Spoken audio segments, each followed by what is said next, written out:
Ikakawhaag siyam nga Domingo sulod sa tuig. Apan tungod kay nagsigi man og samo kanako kining maong byuda, panalipdan ko na lang ang iyang katungod. Kay kun dili ko kini buhaton, magsigi siyag balik-balik hangtod nga kaupsan akog pailob. Kining mga pulunga kabahin sa sugilanon mahitungod sa mapugsanong byuda nga nagsigig balik-balik sa maghuhukom nga walay kahadlok sa Dios ni nagtahod sa tawo. Nagbalik-balik siya pag-adto sa maghuhukom aron paghangyo nga panalipdan ang iyang katungod. Sa katapusan, misugot siya aron dili na siya samukon. Migamit si Jesus ni ining maong sugilanon aron pagtudlo kanatog leksyon mahitungod sa panginahanglan sa pagampo kanunay ug dili gayud wad-on ang paglaom. Makapaikag kay ang maghuhukom gihulagway man nga walay kahadlok sa Dios ni nagtahod sa tawo. Apan gigamit ni Jesus kining hulagway sa dili mataro nga maghuhukom aron pagpadayag sa gahom sa paglahutay ug sa kahalawom sa kaluoy sa Dios. Una, nasayra nato nga kining byuda wala muhunong. Busa kita usab kinahanglang dili unta muhunong ug mawad-ag paglaom diha sa pagampo. Kinahanglang kanunay ug padayon kitang magampo. Ang pagampo dili maoy makausab sa Dios. Hinuon ang pagampo maoy mobag-o kanato ug mag-andam kanato sa pagdawat sa walay sukod nga mga grasya sa Dios. Ikaduha, atong makatunan nga kun ang walay pagpakabana nga maghuhukom sa kadugayan muhimog maayong paghukom, nan mas labaw pagayod ang manggiluy-on ug mahigugmaong Dios nga mububo sa iyang maayong paghukom sa atong kinabuhi kun mosalig lang kita kaniya. Sa walay duda, ang Dios makahimo sa tanang maayong mga butang alang kanato kana kun ato siyang tugutan. Pamalandong. Ako, kanunay, padayon, ug nilahutay ba sa pagampo ngadto sa Dios? Pagbasa gikan sa basahon sa Exodo. Misulong ang mga Amalikanhon sa mga Israelita didto sa Refidim. Si Moises miingon kang Josue, pagpilig pipila ka tawo ug pakig-away kamo ugma sa mga Amalikanhon. Magbarog ako sa tumoy sa bungtod nga magunit sa sungkod nga gihatag sa Dios kanako. Gituman ni Josue ang gisugo ni Moises kaniya ug nakig-away sila sa mga Amalikanhon, samtang si Moises, si Aaron ug si Hur miadto sa tumoy sa bungtod. Samtang giisa pa ni Moises ang iyang mga bukton, nagpadayon ang pagdaog sa mga Israelita, apan kun ipaubos niya ang iyang mga bukton, mudaog usab ang mga Amalikanhon. Sa dihang gikapuyan na ang mga bukto ni Moises, si Aaron ug si Hur nagkuhag bato aron palingkuran ni Moises. Milingkod si Moises samtang si Aaron ug si Hur nagbarog tupad kaniya aron pagsagang sa iyang mga bukton. Gigunita nila kini hangtod sa pagsalop sa adlaw ug gibuntog ni Josue sa hingpit ang mga Amalikanhon.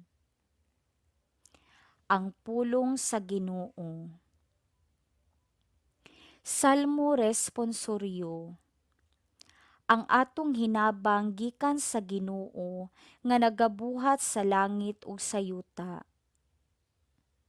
Giyahat ko ang akong mga mata ngadto sa kabukiran, asa man magikan ang hinabang alang kanato. Ang akong hinabang gikan sa Ginoo nga nagbuhat sa langit ug sa yuta. Ang atong hinabang gikan sa Ginoo nga nagabuhat sa langit ug sa yuta. Dili unta siya mutugot nga ikaw madakin-as, dili unta siya makatagpilaw nga nagabantay kanimo. Sa tinuuray, wala siya matagpilaw ni matulog, ang magbalantay sa Israel. Ang atong hinabang gikan sa Ginoo nga nagabuhat sa langit ug sa yuta. Ang Ginoo mao ang imong magbalantay, ang Ginoo mao ang imong panalipod. Tupad siya kanimo sa imong kamot nga tuo. Ang adlaw dili makadaot kanimo sa adlaw ni ang bulan sa gabii. Ang atong hinabang gikan sa Ginoo nga nagabuhat sa langit ug sa yuta. Ang Ginoo magbantay kanimo sa tanang dautan, magbantay siya sa imong kinabuhi. Ang Ginoo magbantay sa imong pag-abot ug sa imong pagikan, karon ug hangtod sa kahangturan. Ang atong hinabang gikan sa Ginoo nga nagabuhat sa langit ug sa yuta.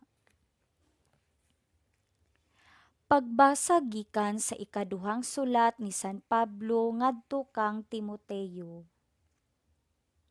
Apan ikaw, pabilin diha sa mga kamatuoran nga gitudlo ko kanimo ug hugot mong gituohan.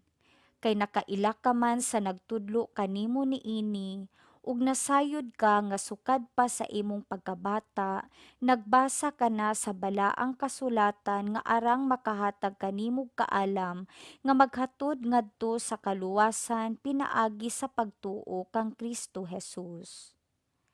Ang tibuok kasulatan gisulat uban sa lamdag gikan sa Dios ug mapuslanon kini alang sa pagtudlo sa kamatuoran, sa pagbadlong, sa pagsaway ug sa pagtudlo unsaon pagkinabuhig matarong. Aron ang nag-alagad sa Dios masangkap pag-ayo ug maandam sa tanang maayong buhat.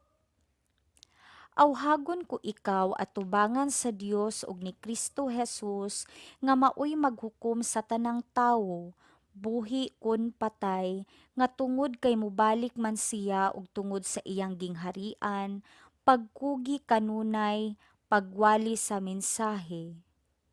Daniha, badlunga, dasiga ug tudloi nga mapailubon ang mga tawo. Ang pulong sa Ginoo. Pagbasa gikan sa Santos nga Ebanghelyo sumala ni San Lucas. Unya gisugilo ni Jesus kining sambingaya aron pagtudlo nga kinahanglan sila magampo ug dili gayud nila wad-on ang paglaom. Sa usa ka lungsod, dihay usa ka huwes nga walay kahadlok sa Dios ni pagtahod sa mga tawo. Ug may usa ka byuda ni adtong lungsura nga nagbalik-balik pag-adto kaniya aron paghangyo nga panalipdan ang iyang katungod.